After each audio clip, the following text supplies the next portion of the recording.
Audio Jungle.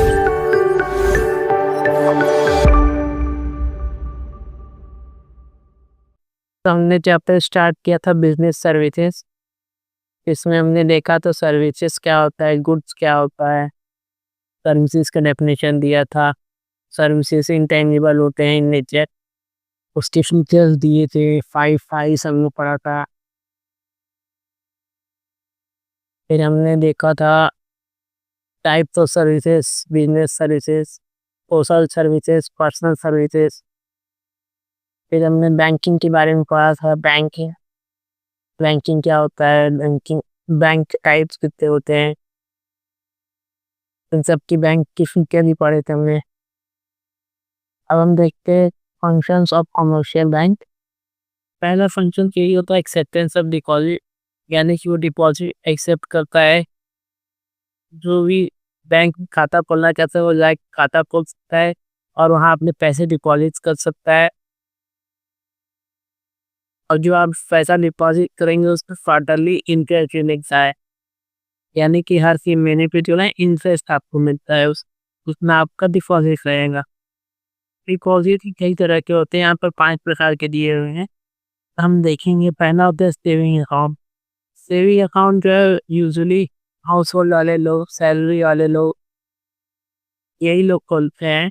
तो फिर इस अकाउंट में जो है ट्रांजेक्शन से रिस्ट्रिक्शन होती है। आप डिपॉजिट किसी भी बार कर सकते हैं और निकालने के लिए रिस्ट्रिक्शंस होते हैं। जैसे एक दिन में आप बैंक सेविंग अकाउंट से 40,000 निकाल सकते हैं। हालांकि इस पे इंटरेस्ट होता है सेविंग्स अकाउंट में। दूसरा होता है करंट अकाउंट। करंट अकाउंट जो होता है वो बिजनेसमैन जनरली यूज करते हैं, क्योंकि बिजनेस में काफ़ी सारे ट्रांजेक्शन्स होते हैं, बड़े बड़े ट्रांजेक्शन्स होते हैं, तो बैंक सारे रिकॉर्ड नहीं कर देता है, इसलिए उसको एक करंट अकाउंट ओपन करने की सलाह देता है। करंट अकाउंट भी कोई रिस्ट्रिक्शंस नहीं होते हैं, आप चाहे जितना पैसा डिपॉजिट करें चाहे जितना निकालें। बट एक यहाँ पर एक कमी है कि वो इंटरेस्ट, उस पर इंटरेस्ट नहीं मिलता है। करंट अकाउंट में जो है इंटरेस्ट नहीं मिलता है। तीसरा डिपॉजिट है फिक्स डिपॉजिट, यानी कि फिक्स डिपॉजिट में जो है आप पैसा डालते हैं, एक लमसम अमाउंट डालते हैं। जैसे फॉर एग्जांपल आपने 1 लाख डाला 5 साल के लिए, तो वो आपको 5 साल बाद ही बोलेगा, उसमें आप नहीं निकाल सकते हैं। बेसिकली वो समय के लिए फिक्स हो जाते हैं अमाउंट, और उस पर हाई रेट ऑफ इंटरेस्ट मिलता है इन कंपेरिजन सेविंग्स अकाउंट।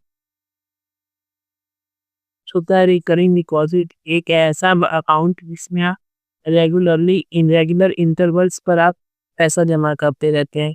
जैसे आपने एक लिमिट सेट करनी कि 500 पर मंथ जो है आपको पैसा जमा करना है इस अकाउंट में, और एक फिक्स पीरियड होता है इस तरह के अकाउंट का। यानी एक फिक्स पीरियड के बाद ही जो पूरा अमाउंट आपने मंथली या ईयरली या क्वार्टरली जैसे भी आपने डिपॉजिट किया था, वो आप पूरा अमाउंट 5 साल बाद या 10 साल बाद जितने पीरियड के लिए आप करेंगे उतने साल बाद आपको मिलेगा विथ इंटरेस्ट। लास्ट डिपॉजिट यहाँ पर न्यू लास्ट अकाउंट टाइप किया हुआ है, मल्टीपल ऑप्शन डिपॉजिट। ये जो है बेसिकली सेविंग्स अकाउंट और फिक्स डिपॉजिट का एक कॉम्बिनेशन होता है। जैसे मान लीजिए आपके अकाउंट में 1 लाख रुपए हैं, तो आप एक लिमिट सेट कर देंगे, मेरे अकाउंट में सिर्फ 1 लाख रुपए ही आएंगे। अगर इसके ऊपर डिपॉजिट जाता है तो वो ऑटोमेटिकली आपका फिक्स डिपॉजिट में ट्रांसफर हो जाएगा।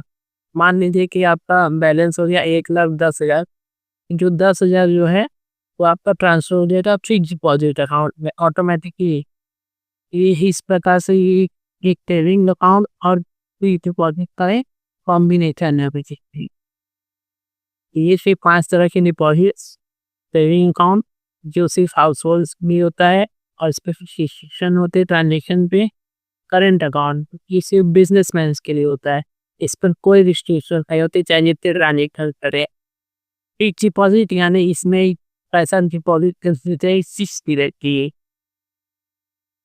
रिकरिंग डिपॉजिट इसमें रेगुलर इंटरवल्स करे पैसा जमा करते रहते हैं बैंक अकाउंट में, ताकि वो ही समय के बाद आपको ज़्यादा अमाउंट मिल सके। लास्ट होता है मल्टी कॉल ऑप्शन डिपॉजिट, ये कॉम्बिनेशन है सेविंग्स अकाउंट और फिक्स्ड डिपॉजिट का। भी कह रहा है बैंक का ग्रांटिंग ऑफ लोन्स, तो जो भी पैसा डिपॉजिट के माध्यम से बैंक में आता है, बैंक उसे यूज़ करती है लोन्स प्रोवाइड करने के लिए। जो भी डिपॉजिट से पैसा आता है उसको यूज़ करती है लोन्स प्रोवाइड करने के लिए। तो लोन्स भी अलग अलग तरीके के होते हैं।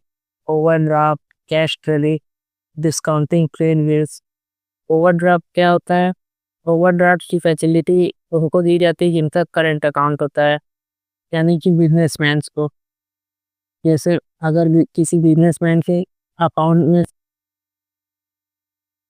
1 लाख रुपए हैं और वो विड्रॉ करता है 1,10,000 रुपए, तो जो 10,000 रुपए होंगे वो होगा ओवरड्राफ्ट। यानी बैंक एक तरह से उनको लोन ही दे रही है। फिर जो नेक्स्ट डिपॉजिट होगा उनके खाते में, उसमें से 10,000 रुपए काट लिए जाएंगे। ये हो जाता है 10,000 जो है ये अमाउंट होती है ओवरड्राफ्ट की। एक होता है कैश क्रेडिट, यानी बैंक जो नॉर्मल क्रेडिट देती है, नॉर्मल लोन देती है शॉर्ट टर्म के लिए, उसे कैश क्रेडिट कहते हैं। अगला है डिस्काउंटिंग ट्रेड बिल्स। तो बैंक डिस्काउंट करके पेड बिल्स को, जैसे कि फॉर एग्जांपल आपने किसी से आपको किसी ने बिल दिया कि इस डेट को मैं पेमेंट कर दूंगा, तो अगर आपको पैसे की ज़रूरत पहले है तो आप उसको बैंक में जाके डिस्काउंट कर सकते हैं। बैंक कुछ पैसा काट करके आपको बिल का पैसा दे देगा। और जब बैंक फिर जिससे आपने फेयर बिल लिया था उससे जो है बैंक वसूल कर लेगा अपना पैसा। तो ये सब जो हमने कैरेक्टरिस्टिक देखे बैंक के, ये सब पुराने ज़माने के हैं। आजकल की बैंक ऐसे काम नहीं करते हैं। आजकल वो ई बैंकिंग की सुविधा देते हैं, यानी कि हम घर बैठे बैठे पीसी से अपने फ़ोन से पेमेंट्स कर सकते हैं, बैंक के फीचर्स को यूज़ कर सकते हैं। क्यों खाता भी ऑनलाइन ही खुल जाता है, खाता बंद भी ऑनलाइन हो जाता है। इसी को ई बैंकिंग कहते हैं। E banking means any user with a PC and the browser can connect with the bank to get the benefit of all the banking services without the intervention of any human operator। यही दिया हुआ है कि ई banking के जरिए आपको घर बैठे बैठे या कहीं भी आप घूम रहे हैं गार्डन में, तो आसानी से भी पेमेंट कर सकते हैं, बैंकिंग सर्विसेज यूज़ कर सकते हैं। ये जो सर्विसेज है वो 24/7 अवेलेबल रहते हैं। Benefits of E banking. E banking facilitate digital payment and promotes transparency, यानी कि आप खुद से पैसा भेज रहे हैं, कोई बीच में मिडल मैन नहीं है, तो ये ट्रांसपेरेंसी को इंक्रीज करता है। E banking provides 24 our 365 days, यानी 24 घंटा 365 दिन में अवेलेबल रहता है। आप कभी भी ट्रांजेक्शन कर सकते हैं और कहीं से भी ट्रांजेक्शन कर सकते हैं, घर से, आउट ऑफिस से। Greater customer satisfaction by offering unlimited access to the bank, यानी कस्टमर की सेटिस्फैक्शन भी बनी रहती है क्योंकि आपको घर बैठे बैठे सारी सुविधाएं मिल रही हैं। अब बेनिफिट्स को बैंक, यानी बैंक को क्या बेनिफिट है ई बैंकिंग पे? E banking provide the competitive advantage to the bank, यानी हम ई बैंकिंग करते हैं तो आप बाकी बैंकों से आप बेहतर है। ये एक कॉम्पिटिटिव एडवांटेज दे देता है बैंकिंग के दुनिया में। E-banking provides an unlimited network to the bank and is not limited to a number of branches. Ultimately, it also helps the bank to gain a greater number of customers.